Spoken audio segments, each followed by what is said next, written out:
Hello and welcome to the Business of the Business podcast. I'm your co-host, GP John Posh, from the Two-Man Power Trip. Of course, joining me is the doctor himself, the new doctor, Chris, it's Mr. Lavie Margolin. Lavie, how you doing today, sir? I'm doing good. Well, John, I figured to take it off my headline. I figured I'm starting to be gloating too much, but I am still a doctor. A special themed recording today. The people throughout the years at OVW have been so good to both of us, both together on the Business of the Business podcast. Certainly, John, on the flagship with you as well. So when we heard the latest with OVW, we knew we had to reach out and learn more. So we're very thankful and happy once we figured out the time zone difference to have Rob Edwards, a partner and CEO of OVW, join us. Welcome, Rob. Yeah, thank you. Thanks for having me. Appreciate you giving me the chance to speak. So, Rob, with us, we always kind of want to learn where the person's from, where the guest is from. So kind of where are you from? Where did you grow up? Just so to get a little background info on you. Sure. I was born and raised in East London. I've lived in London most of my life. Had kind of a time away working in Asia when I was a little bit younger in my finance days. But yeah, generally London born and raised. Not many of us left in London now. It's London's very cosmopolitan. But yeah, I'm a true Londoner. So did you grow up watching wrestling in London? Were you a wrestling fan?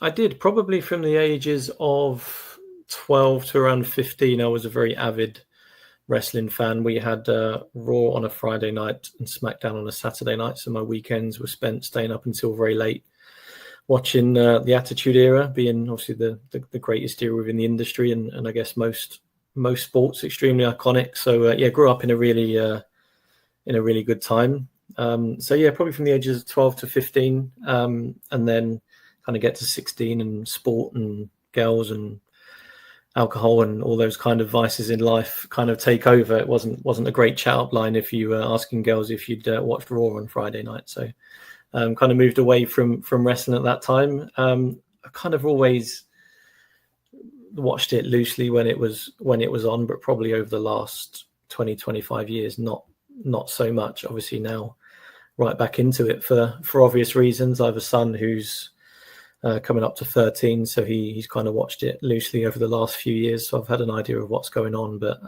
not religiously watched it since the Attitude Era. Nothing has really competed with that for me. But like I said, right back into it now with obviously involvement in OVW and watching out and discussing this opportunity over the last 7 to 8 months. But yeah, always had a soft spot for it. So who were you a big fan of back then? Who was your big guys? Was it Stone Cold Steve Austin? Oh, The Undertaker. Yeah, old school dead man. Yeah, no, that was. I think because he's a complete opposite to me. I think it was. To be honest, most of them were. But he was just an iconic figure. I mean, 7 foot tall. The whole kind of dead man vibe was quite unique. Always been an Undertaker fan. Stone Cold, he's again another iconic figure. The Rock obviously is a little bit after that, but yeah, no, the Undertaker for me was the man. That's interesting though. Raw was on Fridays and SmackDown Saturdays over there. So it's like almost like a week late, kind of a little bit. Yeah, there. It was. Yeah, no, it was Friday, Saturday nights. It was around 10, 11 p.m. So yeah, late evenings with a bag of Haribo and some Dr. Pepper, just to keep me going. Used to look forward to that. So were you an Al Snow fan back then? Him in the Head. Were you a fan of him during the Attitude Era? I was. I remember him and Mankind vividly winning the tag titles. There was obviously the Al Snow Steve Blackman partnership, and obviously watched a couple of Royal Rumbles where Al didn't do too badly. I think it was possibly 99, 2000. He was right up there in the last 5 or 6 and had a good stint. No, so yeah, was very familiar with Al back in the day. Head Cheese was a great team, kind of under the radar team. Him and Blackman, I love that team. It was. People still talk about it today as well. So it's. I think he had a great career back then. Some great gimmicks and good partnerships, and they're lasting memories.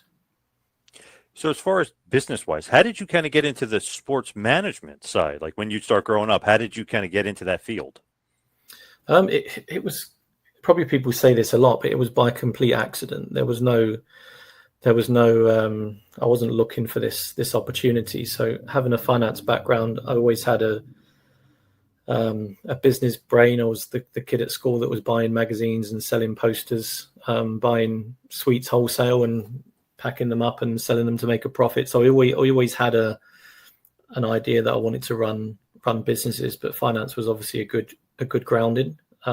Hospitality, sport and hospitality is my main passion. So moved into hospitality around 12 years ago, and run a number of hospitality business to this day, going back that far. But yeah, 5 years ago, it was, as crazy as it sounds, it was 2 weeks into lockdown, during the pandemic. An opportunity came through on email with a number of businesses for sale. One happened to be a professional soccer club, and clicked the button with zero agenda or necessary desire in the middle of a global pandemic to take over a soccer club. But I think sometimes things happen for a reason, and I've on the mindset that if an opportunity comes along that you'll never get again, or you can't turn down, you just take it and deal with what comes next, and press the button. And it's actually the 5-year anniversary to the day of when I took over Haverfordwest County in Wales, so 27th of May 2020. So yeah, it was complete chance. As I said, no desire to go and move into the sporting industry, but a lifelong sport fan. It was an opportunity I couldn't turn down. I kind of went in not just with that opportunity in mind. The idea was always I'm always trying to think long term. The idea was always to prove a concept, hopefully prove a concept, and then take that basis, that blueprint, into other sporting opportunities to grow a multi-club, multi-sport business that will have value one day. We've been looking for the last 18 months for another opportunity. We've had great success at the soccer club. We've qualified for European competition for the second time in 3 years. Our academy are really performing amazingly well, and champions of Wales. Community impact is really strong. Social media, the initiatives that we come up with as a club are really kind of seen very well within Welsh football. So we've had success is relative. We're not Wrexham, we're not Hollywood A-listers, but compared to where the club started to where it is now is a significant impact. And we've looked to recreate that. And over the last 18 months, as I said, there's been a number of opportunities that just didn't really feel right. And OVW is one that kind of went in purely just as a watching brief. But the more I got to understand the business and the opportunity, it just felt like it was the right one to build on what we have already, and hopefully recreate that success, albeit on a slightly different scale. So how did it actually all come together with OVW? So I was introduced to, or the business was mentioned to me by a friend of mine in US. So I was looking at opportunities in the UK and Europe. There was one opportunity that came up that was probably beyond my means. So I was introduced to the broker, who may have some potential investors that were looking to engage in a sports business in Europe. That didn't materialize, but he mentioned to me that OVW was open to new investment, new partnership. Was introduced to Matt Jones back in August last year, so a long time ago now. Matt, fortunately, was in Europe traveling. He was due to be in London the following week, so it made sense we just meet up. And I did what every Londoner does when someone from overseas comes to town. I took him to an Indian restaurant, which is we do that very well here. So we went to a lovely Indian restaurant, and we spent a few hours over lunch just talking about the business, the industry, the opportunity, where they've been, where they've gone. By which time, obviously, I'd watched the Netflix documentary, so was aware of the backstory and did a bit of research into the history of OVW. And it was at that point there was an interest, both sides, to work together. We didn't really know how that would work, so we just had kind of various discussions over those next few months in terms of how potentially we could work together. that led to a visit in December. So I went over to Lavie for the first time just to get a much better look and feel for the area, for the business, meet the talent, watch some shows, ask some questions, and understand a bit more about the challenges, what OVW meant to the talent, the volunteers, the fans. And it kind of scared me, but also inspired me to want to get more involved. And at that point, it was a case of, like, how can we directly be involved in the company, and what would that deal look like? That was refined over the last few months. And I met Matt in Amsterdam in April. It was actually strange. The 3 times that I met Matt, each time was in a different country. So we'd have to figure out where we go next when we our next meeting. But yeah, we met in Amsterdam and kind of shook hands, and the statement went out later that day. And yeah, we had a good few weeks run up in terms of getting as much prepared as we can. And 1st of May was the official takeover date, and it's been a huge learning curve since then, and shows me how much work there is to do. But myself and the team that have supported the previous venture and going to support me on this one are all really excited by it. I hand it over to Lavie. Yeah, and I feel the Haribo thing. The danger for me is, even if I buy a big package, I just eat them one after the other, even if it's clearly a bad idea. So one of the first things that really impressed me in terms of the change was, and this sounds funny, sort of like in a non-wrestling context, but was a job posting, meaning that, like, in professional wrestling, outside of the biggest organizations, often we've seen, like, let's say with the NWA, somebody might be there full time, but they're also the television announcer. Like, you have to do a number of things. Whereas, like, here was a job, operations manager, where you'll be managing operations. It's a professional full-time job. So when did you make that decision, and why, sort of, to be like, we are going to professionalize this and have people doing specific roles, either full-time or on a dedicated basis? There's a number of reasons. One, I live in London, so I need somebody to be my eyes and ears on the ground, and to be able to directly implement change on the ground in terms of systems, processes, procedures, physical hardware, being able to get our new message out into the wider area. The other purpose is we're planning to be, we are actually now we have a second opportunity, but we want to be a multi-club, multi-sport business. That means we can't run every business day to day. The football club took a lot of my time back in the early days, because take away the fact we were in a pandemic, and it was difficult to directly engage with people. We were a club with an ambition to grow into a fully professional team, to have a dedicated staff, to have significant community impact. To do that, you need personnel on the ground.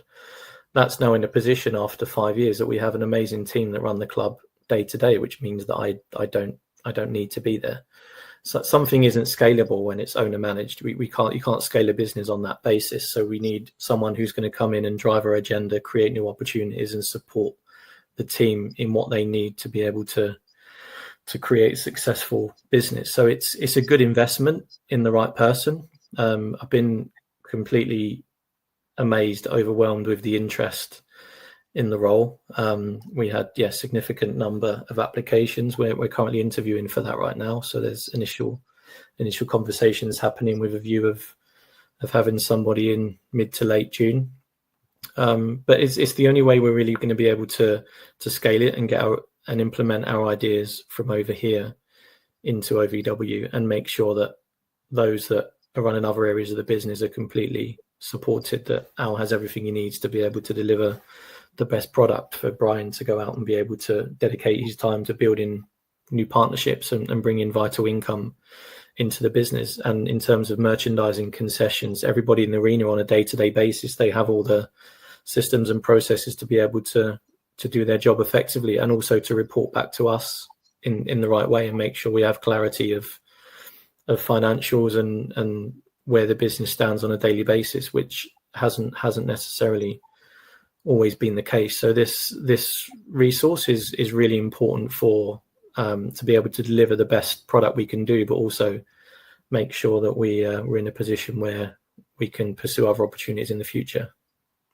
So, and I'm sure, there'll be flexibility needed as you continue to grow and learn. But as you think about your goals for the OVW brand, where would you like to be in 18 months and let's say 5 years? The longer term, we've been very vocal on that. We want to open this up to other markets. We've got opportunities to take OVW into Europe, but we need to do that. We need to do it at the right time. So whether it be physical tours and presence in other states in the US and over in UK and Europe and further afield, and also television and media opportunities outside of the US, that's definitely longer term. But shorter term, we need to have a clear understanding on what OVW stands for. We have an idea on the mission statement and the strategy behind OVW and how we can, I'll say, rebuild. It doesn't necessarily mean that there's anything wrong with OVW as a brand, but to be able to look at what OVW is now and what it's going to mean going forward. I think if you ask many people within the industry and many people in or on the peripherals of being wrestling fans that know about OVW, it's a lot of what they know has happened 15, 20 years ago. Obviously, they're familiar with Al Snow and many would have watched the documentary, but there's always the relationship on, yes, it's the company that brought through John Cena and Randy Orton and Cody Rhodes, but the truth is that the people that brought those through, none of them are there anymore. So you can't say necessarily come and train where or train like Cody Rhodes did, because it's a completely different business now to when it was 15 years ago. But with the fact that the wrestling industry is growing massively at over 10% every year and worth multi-billions of dollars, the fact that WWE is now on Netflix, it's brought many that maybe weren't proud of being wrestling fans out of the closet, and now there's no stigma attached to being a wrestling fan because it is so open, it is so mainstream. So there's a huge opportunity to grow this, but in reality, we need to get the basics right and have a clear idea of what OVW stands for. And I think to be able to spread that message, disrupt the industry, and become more integrated within Louisville and surrounding areas and more integrated into the community, I think would be a short-term target. From a financial perspective, we want to become a sustainable business, and we want to get to a point of profitability as soon as possible. So that would certainly be something we're looking at in the next 12 to 18 months. So from a financial point of view, that would be a key fundamental. But then from a reputational point of view, I think we'd love to just be able to change some perceptions and engage directly with more people and more fans within the industry as to what OVW stands for. Offhand, in terms of the tape library, is it like a clear split between when WWE was OVW was the developmental brand and those tapes were sold at that time, and everything forward is owned by you and the current team now? Or is there some like we always like hidden gems or something? Is there like a Six Flags show from 2003 that wasn't sold, and something interesting there? Yeah, look, there's a lot of debate around that. A lot of it again is before my time. A lot of people that were involved in those deals are also no longer around. So I think there's some ambiguity amongst many within the industry and with many within the business as to what we do and don't have. But like I said, from my point of view, a lot of what we're trying to do is looking forward rather than necessarily looking at what OVW was in the past. Look, the provenance is huge, and we want to build on that. And there's obviously some great old imagery and great footage that we can use for kind of marketing purposes. But it's really, as I said in the last question, it's a completely different business to how it was 10, 15 years ago. So that we just want to make sure that everything we go out is relevant to what we actually stand for right now. And that's the most important thing. We have an opportunity to create, to tell people what OVW is rather than them assume based on where it was previously. So less so a legacy brand. Now, do you see it as more of like a pro wrestling promotion or like a training school? Whereas a lot of times the basis is sort of like, let's have something visible. And if it's visible, people will want to be involved in it and see it as opportunity and come to the training school. So how much is the school a part of things? It's huge. I think what OVW offers that other independents don't is that it is a live weekly TV show. It's an opportunity to build a character on a weekly basis, an opportunity to film and in front of a live audience and across the channels in which you can view the show. So it's a great opportunity for new people coming into the industry to learn how to become a professional wrestler. But I also feel we can add significant value to other promotions, and possibly there's opportunities down the line with WWE and AEW to renew that relationship in a slightly different way.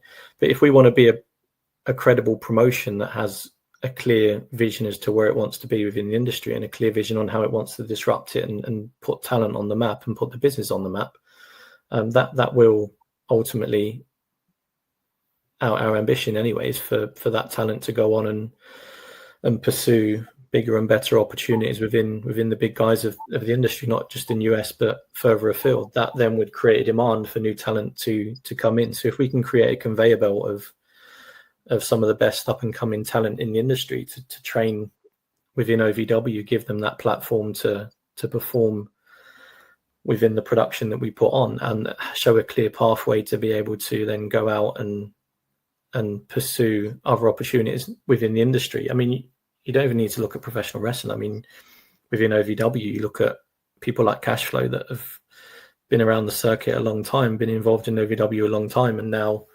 filming with Sylvester Stallone in Tulsa King. That opportunity came off the back of OVW. And we want to be able to show current case studies of how coming into OVW and working your way through can create new opportunities. As I said, we can't show that with the likes that came through the business 15, 20 years ago. It's not relevant now, but the academy is huge in terms of a constant supply of talent, and that would then in turn hopefully drive further opportunities, will encourage more people to come through the industry. So we still want it to be seen as somewhere you can build a career in professional wrestling and beyond.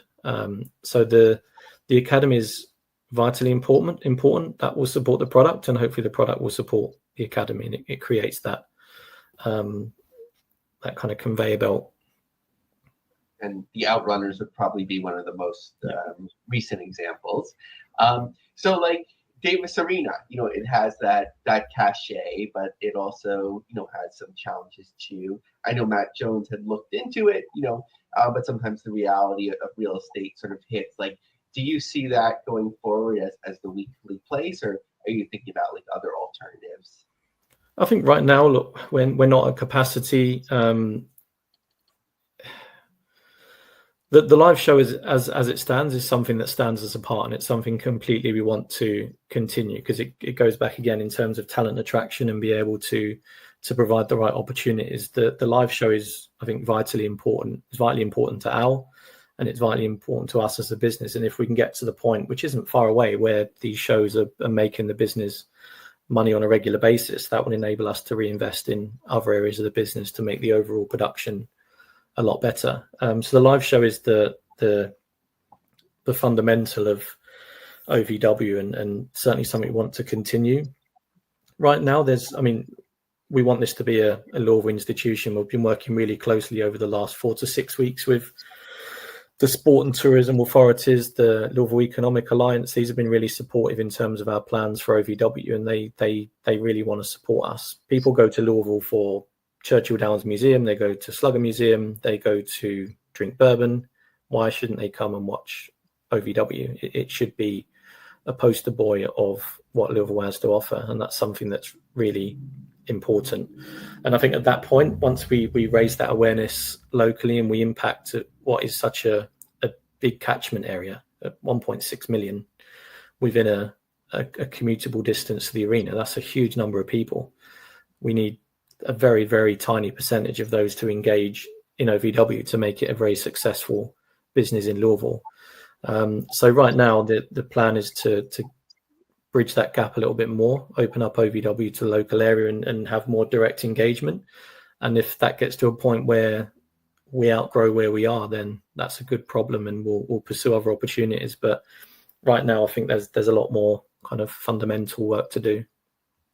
Yeah. So in terms of thinking about it business wise, and again, I think this is hard to do like off the top of the head, but maybe like one each in terms of like a SWOT, strengths, weaknesses, opportunities, threats analysis. Maybe one each, like to give a little bit of color. If you want to give a little bit more, that's great too. So, I mean, in terms of strength, it's got great infrastructure. I mean, it's geared for growth. It has the live TV opportunity. As I said before, it's an opportunity for people to come and really develop a character and put themselves on the map. So that provenance and infrastructure that's already in place, I think, what stands it apart from many other promotions. Weaknesses, I think engagement, direct local engagement is really low, and a lack of understanding as to what OVW is now. Is it a school? Is it a promotion? Is it still run live weekly shows? It's not. There's a lack of clarity internally and externally with where OVW sits within the market, and that has created some a disconnect with people locally and wrestling fans. I'd say that's the biggest. Opportunities is the growth of the wrestling industry, and the appetite for live wrestling is huge. With OVW moving to Netflix, there's obviously many TV companies that have invested in wrestling content before that now have a gap in that space, and we're in prime position to go and take advantage of that, whether it be live tours in other territories or piggybacking off into national and international TV deals. So I think that's probably one of the biggest opportunities. So we've done SWO and T. This is probably quite a tricky one, because I mean the biggest danger is that the company doesn't get to financial stability and profit as quickly as we need it to be. I think that's the biggest, I guess, the biggest danger to the business. But we've come in with a clear understanding of where the business is, and we have many kind of quick wins that we see to be able to negate a lot of that risk in the first 6 to 12 months, and we back ourselves to be able to do that. So I think that there's more opportunity than there are negatives across the board, I would say. But we have to be realistic in terms of what we spend, how we spend, and basically find the quick wins and the more forthcoming opportunities to be able to directly impact the business in the short term, to enable us to invest and not just time but also money into creating those larger opportunities, which will transform the business onto a different plane. But there's a huge amount of work to do on the ground first. Yeah. Just because I'm a nerd on this, I love like television distribution. So, and I'm not even sure if this is a thing in the UK, right? Like Diginets and low power TV and so on. But sort of compiling all those together, OVW's footprint, like with U2 America, is sort of large in theory, but it's not really measurable as far as I know. If it is, let me know. But I'd imagine like the most important thing is in Louisville, making sure that the television or some form of distribution is as strong as possible. So, how are things going with your current partner, and how might you be able to position things better if necessary? Yeah, I think the viewership is pretty solid. The main thing for the business is to be able to monetize that. That's something that is the biggest, I guess, medium to longer term target is how we get this in the places that we can monetize the TV show. That not necessarily just selling rights, but also to drive advertising revenue into the business. So the TV is something that is going to be a working brief for a number of months. I think it requires a lot of discussion internally, and again, it falls back to, it's difficult to sell something without having a clear understanding of where the business is going. That's something that can't really express enough. We have to we have to be completely clear internally and externally on what our mission is, and have plans underneath all of those detailed plans and mission statements to be able to then go out and sell OVW. I don't think we're quite in that stage yet to really know where it could go from a television perspective, but the reach is big. Would love the viewership to be a lot bigger. We'd love to be able to monetize it through direct TV revenue and advertising. But I think we're in a transition period where we need to have the foundations in place. And you look at, I mean, the product. I think the product is good. With the resources that we have, I think the production is good with the resources we have. But I think we have to be realistic in how far it can go as it stands right now.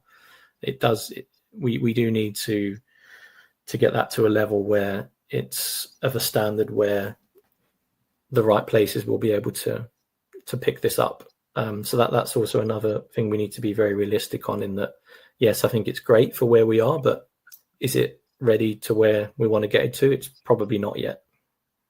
So when you think about international, like in terms of touring in the future, would it be something like leveraging your assets that you already have in terms of the football club, like here in the States, and I'm sure many places for like minor league baseball, they like have a thing like maybe in the middle of the summer, at the end of the summer, and then they could promote the wrestling show like throughout. So maybe would it be something like where you bring them over to your field, like sort of like as a proof of concept, and then you could market to similarly positioned football clubs? Maybe they could do like, I'm not sure of the season that you work in, but during that season when the weather's good outside, a tour like of that nature. I think there's a lot of opportunities. There's huge appetite in Europe for professional wrestling, for live wrestling. There's a massive appetite. What we need to create is, it can't just be a cross collaboration for the sake of having a cross collaboration, or taking OVW there because we can. There needs to be an emotive reason why there would be a relationship between a brand, a business, or a TV station in a particular country. There needs to be a reason why it's on. We have great contacts within Wales. We have contacts within Germany, for example, on sport networks. But the obvious question is trying to pitch a tour or a TV show to that area is why. Like, why would somebody in Hamburg or somebody in Cardiff or somebody in London watch an independent wrestling promotion in Louisville, Kentucky?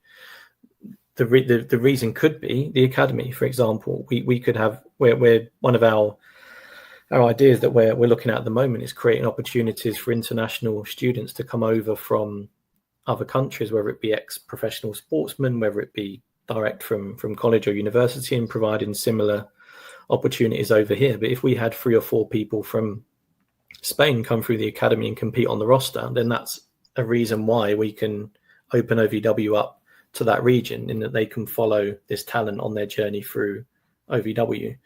So again, it's something that is definitely somewhere where we can leverage and create opportunities, but the story needs to be right, and the timing needs to be right. We'll only have one opportunity really to be able to break into new territories and launch new business ideas. We have to make sure when we launch them and when we have these conversations, we have a reason. Same with WWE and AEW. I think there's definitely ways we can benefit mutually, but we have to create the right story before we go and pitch it, because if we don't get it right, then the door is effectively closed for a period of time. But yeah, we definitely have opportunities. There's leverage, there's contacts where we can take OVW into new markets. But again, we need to make sure the offering is right.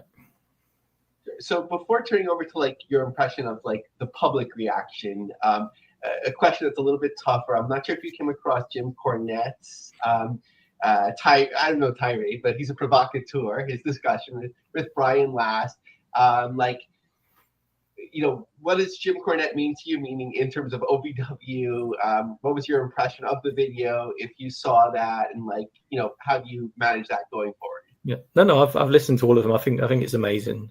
Just for the fact that Jim Cornette is talking about a small football club in Wales. I mean, the context is completely way off. I mean, it's hilarious, but it's completely way off. But look, it doesn't. I guess facts wouldn't fit their agenda really. From an OVW point of view, I see it as a positive that they're talking about us. Jim openly said that he would continue to follow what's happening, so I'm just going to keep providing him things to talk about. I think it's great for us, but again, completely surreal that Jim Cornette is paying attention to Haverfordwest and our backstory. I would be very open to speaking with anybody that wants to know why we're here and what we're planning to do. But like I said, I don't think that necessarily fits with where he's trying to go for it. But I think it's hilarious that he's paid so much interest, because it's my understanding that he's not really paid much interest to OVW over the last 10 to 15 years. I only know Jim Cornette from back in his management days in ring in WWE. I think it was Jeff Jarrett he was with, or somebody of that ilk. So I only knew about him from being a kid. I've never really followed where his wrestling career has gone since. But I've spoke to a lot of people in OVW and people that I know that have followed him, and they have their market, they have their listeners, and I guess just being able to see this in a comedic light fits their style. But no, I think it's great, and we'll keep trying to give him reasons to talk about us. As I said, it's good. It's great awareness for OVW, and may drive people to want to know what OVW actually is now, and we've got an opportunity to bring them closer to the product. So I think it's all positive. Yeah, from an amateur booker perspective, if you haven't seen the angle when Jim Cornette invaded the ECW arena and the light comes off and he's there with his tennis racket and like chaos ensues, if he continues to ramp up the public pressure, that might be a good angle in the future. But how has been, the general impression? What feedback has been coming back, and what have you thought about it? I think internally it's been really positive. Everybody's been completely on board with our ideas. I think they can see that we're trying to do things in a different way. We're trying to build a foundation. We're trying to create policies, all the boring stuff, policies, processes, procedures, that giving them clarity on how the business is going to operate at granular level. We've been really open with our ideas and plans and where we see it going, but we've also asked them to be patient, because as I said, we need to get these things going in the right time. We need to invest in the right areas to make sure we get as the best return possible to enable to consistently build the business. So internally, everybody's been really, really supportive, and I think they can see, I guess, how we're going to approach things, and I think that fits with their values and how they want to work within a company. So I think internally has been very good. You expect there to be skepticism from people outside the business as to why these guys are getting involved. It was the same when I took over Haverfordwest. There were people, the first things they were mentioning was, is he going to knock down the stadium and build flats? No, I'm not a property developer. So it is, and with OVW, are they going to move it out to Louisville? Or are they going to basically fundamentally change what the business stands for? Or is Al Snow going to stay there? There was a lot of questions and skepticism around why these guys are here. So I've tried to alleviate that as much as possible. We've put a couple of statements out just to show, look, this is our idea. We want to make this a Louisville institution. We want to build a successful business in this area, and then scale it and take Louisville further afield. So I think over a period of time, that skepticism hopefully will start to diminish, particularly when we can visibly start showing more changes, particularly from a creative point of view. We've got great ideas on how the look and the feel of OVW should be. So that's something we can roll out fairly soon, and we can just keep drip feeding those messages and those kind of values and ideas that we have over a period of time. And I believe that everyone will be on board with it. But as I said, I completely accept there to be an element of skepticism at the beginning. Yeah, and I think if you can deal with European soccer fans, wrestling fans are easy. Let me turn over to John. So you had mentioned possible like tourist destination thing. I don't know if you're familiar with CMLL down in Mexico, but usually like if people go down there, they go to Mexico City, tourist attractions, Lucha Libre, they go to visit Arena Mexico, they go to wrestling shows. Even Olivia Rodrigo is a huge international star. She had a tour down there. That was one of her quote unquote destination spots because that's what you do when you're in Mexico. You go there. So is that like that's kind of your thinking with if you go to Louisville, you go to Kentucky, maybe a little bourbon taste testing, maybe a little OVW. Is that like a thought? That's kind of what you guys are looking to do? Absolutely. That for me is a quick win. Like Louisville gets so many visitors. The 2 times I've been there, I went from bourbon bar to bourbon bar purely for research purposes, obviously. Right. And I'll speak to people at a bar. My accent stands out like a sore thumb in Louisville. I've not met too many Brits while I've been over there, so I do stand out. They ask me what I'm doing there. I tell them why I'm there, and it creates conversation. And there's a very small percentage of people that I speak to know of OVW. Those that don't have any idea what it is now, and that's scary, but also a massive opportunity. And if we can start to display OVW in Louisville, that opens us up to such a huge catchment area. And I said, working closely with Louisville Tourism Economic Alliance, these guys are really keen to show us off as one of those highlights of what Louisville has to offer. And it's not just to bring people in, but also support us in terms of when we take OVW out of the state, it then drives that awareness of Louisville as a whole and what it has to offer to people in a different state to then encourage them to come back. So 100% OVW for me needs to be a tourist attraction, needs to be a destination, as is Churchill Downs, as is Bourbon Distilleries, as is Slugger Museum, as is Louisville City. Like this needs to be a destination because it's unique. It's got huge provenance and is Louisville through and through. It's built into the heritage of many people in the wrestling industry. It just needs that translation into the kind of wider community. And I think it's also on us as a business to be able to impact the direct local area, something that we've developed at the football club. And in every opportunity we take on, we want to create social and community impact, because that builds a real affiliation with the town, and it builds a legacy, and it builds something that can continue on its own, whether we're there or not.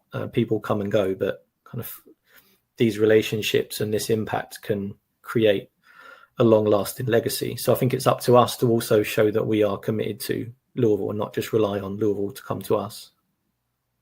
True. And bourbon and wrestling, that could be like a nice little combination, a nice little day for somebody. You know what I mean? I would love that. You go do some bourbon, do some wrestling. It'd be a good combo. Probably not at the same time, but yeah, I think it's definitely, right. definitely something that I think, look, it's, I just don't think that enough people know it's there. I think it's somewhere that you can, like, there's so many things happen during the day. There's a show in the evening every Thursday that is $10 to go and watch for a 2-hour show. In $5 an hour, you don't get anything for $5 an hour anywhere. So it's a real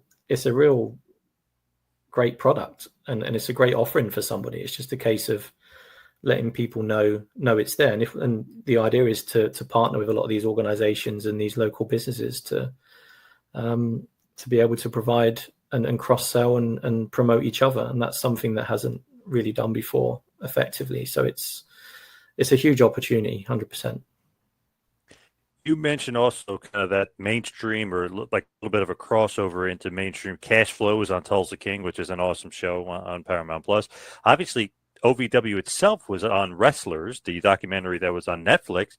That was kind of, to me, a proof of concept that pro wrestling can exist on Netflix. Then WWE takes it to another level. So is that one of those things you have an eye on, mainstream kind of pushing OVW even more so than Cash Flow, and even more so than like a documentary on Netflix? Yeah, I think so. There's I said, a huge appetite for wrestling content in every form, and I think we're in such a good place to be able to deliver that. Wrestlers was great in terms of it showed the reality of wrestling at this level, and even for a non-wrestling fan, I know many non-wrestling fans that I've introduced it to that really love the show because it's real and genuine. I think there's opportunities like that to be able to provide that content around OVW going forward, not necessarily about the product, but for example, creating that pathway and following people from their journey into professional wrestling through OVW and hopefully beyond. I think having like showcasing that pathway, I think could be really attractive for media, not just kind of for documentaries or for TV, but written media and social content. I think that's something that I'd really love to develop further within OVW, as our own content, showcase those stories, create that emotional connection for people to then want to invest in that person and follow them through their story, or emotionally invest in the business and see how that can directly impact people's lives and opportunities inside and outside of wrestling. So look, with the power of social media over the last 10, 15 years, there's so much we can do to tell the OVW story, and many mediums in which we can do it. But we've got lots of ideas around how a documentary could be developed about OVW that maybe showcases it in a slightly different light or focuses on something slightly different than just the main product. And hopefully we can make some inroads in that in the not too distant future. I know you said you're up to working with maybe WWE or AEW or something along the lines of that in the future.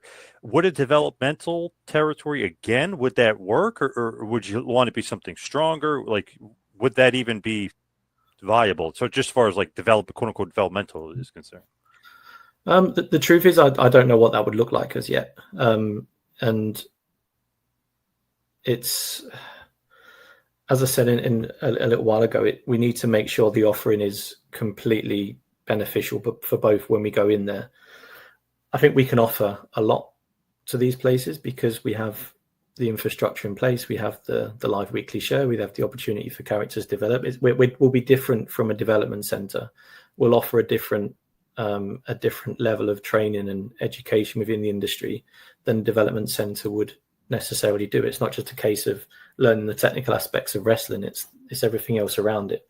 There's been opportunity to be directly involved with the production of wrestling shows, because obviously wrestling is more than just people throwing each other around in the ring. There's a lot more to it than that, particularly when you get to the levels of WWE and AEW. So I wouldn't necessarily see it as a development center as such as it was before, but I do think there's mutual benefits, but I couldn't, I'm not really in a position to say what that would look like as yet. That's something we need to package, but we have, through the guys that are already involved in the business, there's open communications, there's opportunities to put these propositions in. We just need to be completely clear on how we position it. It's funny, I was just talking to, he's actually a pretty famous actor. He was on this show called Justified. He was in Castaway. This guy, Nick Searcy, international film and TV star. He used to do the show Justified, which was based out of Harlan, Kentucky. But he's recently moved down to Kentucky, and he was telling me, I got to check out OVW. I got to talk to Al. And I was like, they should bring you in. You were in Ring of Honor. You've done some wrestling. He's a long-time wrestling fan. We were kind of joking around about it. But I was like, that would be great. Get somebody that loves Kentucky, loves the area, and have him affiliated with OVW. He said he wants to go down to one of the shows and get connected with Al. So I said, man, that would be awesome, especially considering he's got the Kentucky lineage there from the show Justified, which was big here in the States. Yeah, it makes sense. Look, to build those partnerships of people that can showcase OVW in the right way, and we can give them an opportunity to learn more about the business, or give people a platform to be able to kind of develop their own agendas. I mean, you look at, one of the latest coming through the business is Cash Daniels, obviously well known locally as well, very well known locally, with a football background, is now a talent within OVW, and it's drawn a lot of interest locally in terms of people wanting to follow his journey. I think this is definitely a great benefit to all parties, having these kind of relationships. So you've mentioned kind of where you want OVW. What do you think about OVW like right now? Like you guys just put your pedal to the metal. You got to get focused. Like, what do you think about OVW right now? I think I'm more excited now than when I was kind of just opening the bonnet. I think now I'm integrated more into the business. I've still got a lot to learn about the business and the industry. I've not come in, and I've been very open with people that I know how businesses operate. We've been successful within sport, but this is a completely different dynamic. It's a different industry. It's a different country. It's a different culture. There's probably more prominent history within OVW. There's a lot for me to be able to take in, which is why, again, it's also really important that we take time to implement things when we have clear understanding on not just where we want to go, but where the business has been. But I think the product is good. The production is good. I'm really happy with kind of where it sits right now. But for this to be a successful business, we know we need to develop many areas of the business. I think financially is one. It's been, if you watch the documentary, you'd have seen the figures that were thrown around that the business was losing on a weekly, monthly basis. That's not something that is anywhere near sustainable or that somebody can continue to maintain without a clear plan as to how that's going to be turned around. So I don't think it's too far away from where it needs to be honest. I think there's a lot of passionate people that really want the business to succeed. There's a passionate fan base. It has that provenance within the industry. And I generally feel once we start to tell the story in a little bit more detail, I generally feel there's going to be more buy-in locally, which is going to put the business in a real strong foundation to be able to then push on into other areas and create new initiatives. I genuinely don't think it's far away from turning a big corner. And I think if you asked anyone internally, they would also say the same thing. So where can everybody like find and follow OVW now, that if they want to catch up or if they want to, watch it every week, where can everybody find you guys? Yeah, we're very visible on our social media. So Facebook and YouTube, they can watch the live show every Thursday. Pay-per-views every 6 weeks. We're currently starting the summer tour around surrounding states. There's going to be opportunities to see the talent wrestle kind of all throughout kind of Kentucky and surrounding states over the course of the next 3 or 4 months. So yeah, social media we're very visible in terms of where we're going and the opportunities to come and watch us, whether it be at the Davis Arena or via online. And yeah, hopefully we're going to really develop this content and create more engagement and more interest to people to follow us and see where it takes us. How about following you on social media, maybe even the soccer club? Where can everybody find you guys? Yeah, so we're on Instagram. So Haverfordwest County is the name of the football club. We had great success this season. Morley Sports Management is our overlying business. You can follow us again on social media. Right now, OVW has our focus for the next 12 months, but as you know, the ambition is to get this in a great position and pursue other opportunities that can benefit all entities within the group. There's economies of scale, there's cross collaboration, there's knowledge share. By us opening up new industries, new markets, it's going to benefit everybody. And just from a purely fun perspective, we've got some ideas on some cross collaboration between the two businesses at the moment, and hopefully that will be able to generate a little bit of interest as well. All right, awesome, Rob. Thank you so much for all the time today. Really appreciate it. Good luck with OVW. Pleasure. Thank you very much. Thanks, Rob. Thank you. All right, Lavie, let's hit the plugs. You can follow me on Twitter and Instagram at 2Man Power Trip. How about you, Lavie? Yeah, follow me on X, Lavie Marg, Lavie Marg. Join our LinkedIn group, The Business of the Business. Check out my long form articles on LionCubJobSearch.com. John, before you sign off, I just have a question. The new TNA champion, I don't watch NXT or TNA. Can you put it in context for me? And do you think this is a positive or negative for the TNA brand? I don't know. I was actually thinking about that because I was not shocked that Trick Williams beat Joe Henry for the title, but I was just thinking like, well, where does TNA go from here? Like their guy, their big guy, who's pumping up, just lost to the NXT guy. So I don't know. It's one of those things where like I have to wait and see, because if Joe Henry gets it back and then looks stronger, then that's good. But if he doesn't get it back and I don't know, it's one of those things where I have to wait and see. But if they don't book him strong after this, it's kind of like a head scratcher. It's like, well, why the hell did he lose? Was the main event of their pay-per-view, but still, it's like, wow, why did he, why would he lose? All right, let's kind of wait and see what happens here. It's almost the same thing with me with Cody and Cena. Like, if there was no Rock, like, why the hell did Cody lose? Like, it just kind of didn't make sense. Like, what are they doing? But it kind of had the same feeling to me. Like, all right, I have to wait and see what they're doing. I was a little surprised. I thought Henry would win and kind of keep TNA strong. Now it's almost like, is this building towards NXT versus TNA, and maybe the big blow off? Henry gets the title back in New York City in July at Slammiversary. So if that's the case, then okay, I like it. But if that's not the case and it's made to TNA look weaker, then I don't like it. Yeah, everyone's playing towards Slammiversary. Like, if we don't see anything like that at Boost Slammiversary, then I think it's a loss. But we have to know that Joe Henry is likely on the way out. How could he not be in WWE? When his contract expires, and there's some sort of collaboration where it works best for everyone. But I think it'll come down to the creative, which will influence the business. My first thought was not to the Mike Awesome Taz match, but the Taz match against Triple H on SmackDown, and that was sad for anyone that likes ECW. This is a partnership, but so was that, and we have to see what happens. It's almost like, and especially then, because how Vince is, and obviously we saw WrestleMania 31, Triple H and Sting too. It's like their guy has to beat the other guy to make the pecking order that our guys are above your guys. And obviously Triple H beating Taz, same thing.